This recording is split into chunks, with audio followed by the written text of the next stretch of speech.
na kisichokuwa yeye na vile visivyokuwa yeye, min alalamina, katika vilimwengu, hadithun, vimezuka, sabaqa wujudahu adamun, umetangulia, kwa maana umeutangulia uwepo wake na kutokuwepo, kwa maana kutokuwepo kumekutangulia kuwepo kwa vilimwengu.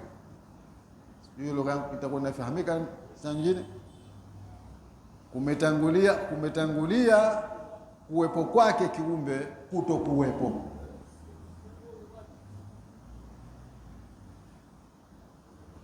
Kwa hivyo kwa vile kumetangulia kutokuwepo uwepo wa hicho kwa kitu, fahtaja ila mukhassisin, ndio kikahitajia wa kukiainisha na kukihusisha, khassasahu, aliokihusisha na kukiainisha, bilwujudi, kwa kule kuwepo, badala aladami, baada ya kutokuwepo.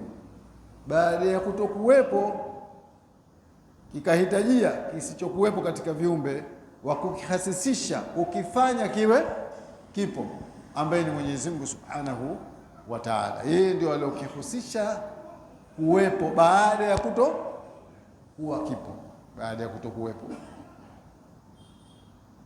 Wala lahu ba'dun,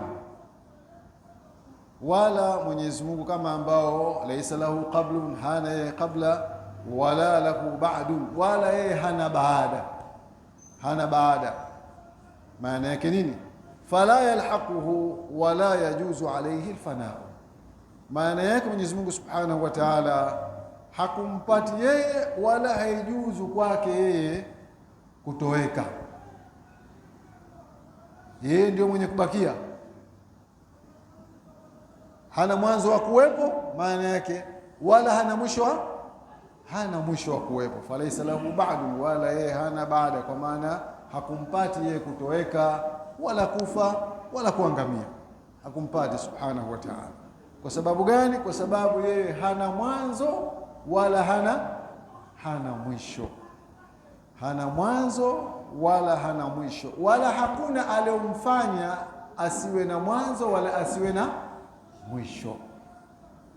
Kinyume na sisi tuna mwanzo na tuna mwisho, na kuna viumbe Mwenyezi Mungu Subhanahu wa Ta'ala mwenyewe kavichagua viwe na mwanzo visiwe na mwisho. Kwa hivyo kutokuwa na mwisho kwa viumbe hivi ni kwa kutaka kwake nani?